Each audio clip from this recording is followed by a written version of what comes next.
আসসালামু আলাইকুম বন্ধুরা, কেমন আছেন? আশা করি সবাই ভালো আছেন, আমিও ভালো আছি। তো আজকে একটা রেসিপি নিয়ে আসছি, সেটা হলো বোয়াল মাছের। তো বোয়াল মাছ তো অনেকে অনেকভাবেই খান, অনেকে ভাকা দিয়ে খায়, বলে ভাকা দিয়ে খেলে অনেক ভালো লাগে। তো এখন তো ভাকার সিজন না, তো আমাদের নিয়ে আসছে আজকে হাটবার, রবিবার। তো সেজন্য আজকে আমরা রান্না করতেছি টাটকা মাছটা। তো মাছটা আজকে নিয়ে আসছে, মাছটা অনেক বড়, তো মাছটা নরম ছিল। তো তার মাছটা আজকে আমি ভালোভাবে ধুয়ে কেটে বেছে মাছটা আমি ভেজে নিচ্ছি। ভেজে নেওয়ার পরে মাছটা আমি রান্না করতেছি। তো কীভাবে রান্না করতেছি সেটা আপনারা দেখাবো। চলুন মাছগুলো আগে ভালোভাবে ভেজে নেই, তারপর দেখাচ্ছি মাছটা আমি কীভাবে রান্না করতেছি।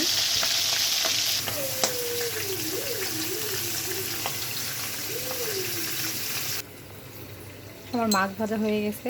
তো এখানে প্রথমে আমি একটু কালো জিরা বাগার দিব। আপনারা প্রশ্ন তুলতে পারেন, আপনি কালো জিরা বাগার কেন দেন? তো কালো জিরা বাগার দিলে হয় কি, যে আমরা তো মনে করেন যে সচরাচর আমরা সবসময় ওষুধ খাই, কিন্তু আমাদের যে একটা ন্যাচারাল খাবার দরকার সেটা তো আমরা কখনোই খাই না। তা আমাদের নবী করিম সাল্লাল্লাহু আলাইহি ওয়াসাল্লামের কালো জিরা খুব একটা পছন্দের খাদ্য ছিল। এটা খেলে হয় কি, যে এই যে একটা কালো জিরার যে একটা ফ্লেভার, এটা তরকারিতে চলে গেলে আমরা তো ন্যাচারাল কিছু খাবার পাবো আমাদের শরীরের মধ্যে, যেটা আমাদের রোগ প্রতিরোধ ক্ষমতা বাড়াতে সাহায্য করবে।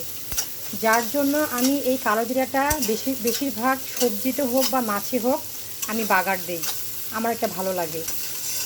আর ট্রাস্ট মি, যে এটা আপনারা যদি ট্রাই করে দেখেন, হয়তো প্রথম প্রথম 1-2 দিন আপনাদের খেতে একটু বিরক্তি লাগলেও অভ্যাস হয়ে গেলে পরে দেখবেন যে আপনাদের অনেক ভালো লাগছে, আপনাদের অভ্যাসে পরিণত হয়ে যাবে এটা তখন।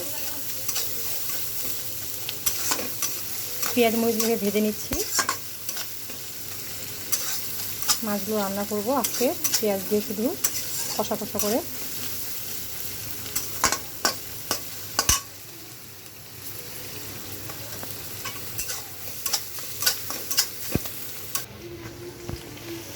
আমার পেঁয়াজ মরিচ ভাজা হয়ে গেছে, আমি পানি দিয়ে দিলাম।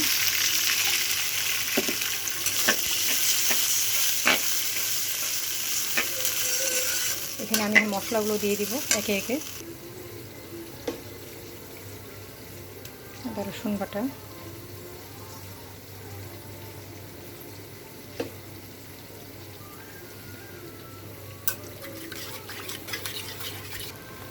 মরিচের গুঁড়া দিলাম,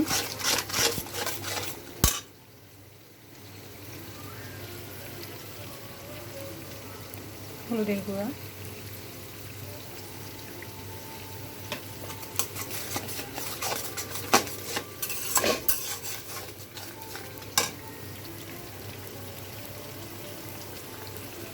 ধনিয়ার গুঁড়া।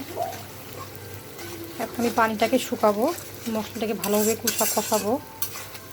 যতক্ষণ পানিটা না কমে ততক্ষণ পর্যন্ত মশলাটাকে ভালোভাবে কষাতে থাকবো আমি, গন্ধটা না যাওয়া পর্যন্ত।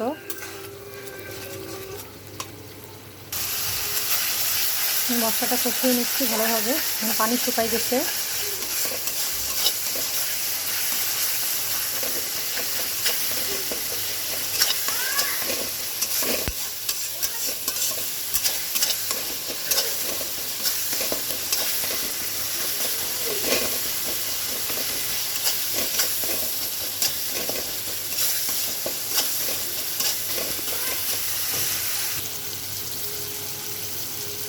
আমার মশলা কষানো হয়ে গেছে, এখন পানি দিয়ে দিব অল্প একটু।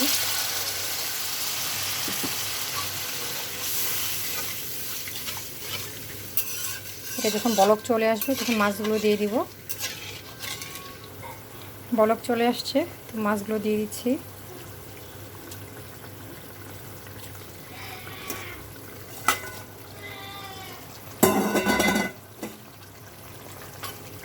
এখন এখানে আমি একটু বলক দিয়ে নিব, তারপর জিরার গুঁড়া দিয়ে লবণটা টেস্ট করার পর নামিয়ে নিব। তো তৈরি হয়ে গেল আমার বোয়াল মাছের তেল ঝাল রেসিপি। তো এরকম রেসিপি মানে বোয়াল মাছ ভাজার পর রান্না করলে কার কার ভালো লাগে অবশ্যই কমেন্টে জানাবেন। বোয়াল মাছ যে ভাজা ছাড়াও খাওয়া যায় বা ভাজেও খাওয়া যায়, যেভাবে রান্না করবেন সেভাবেই ভালো লাগবে।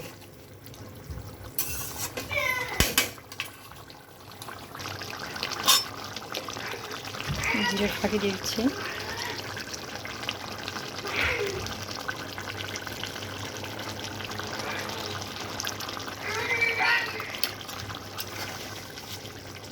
মাছটা আজকে টাটকা, তার জন্য আমি আজকে এটা মাছটা একটু ঝোল ঝোল রান্না করব।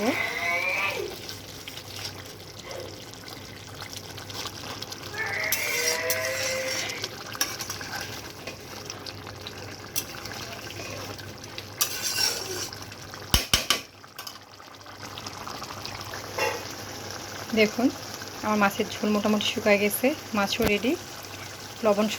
লবণের পরিমাণ, মশলার পরিমাণ সব কিছু ঠিক আছে। আমি গ্যাসটা বন্ধ করে দিলাম।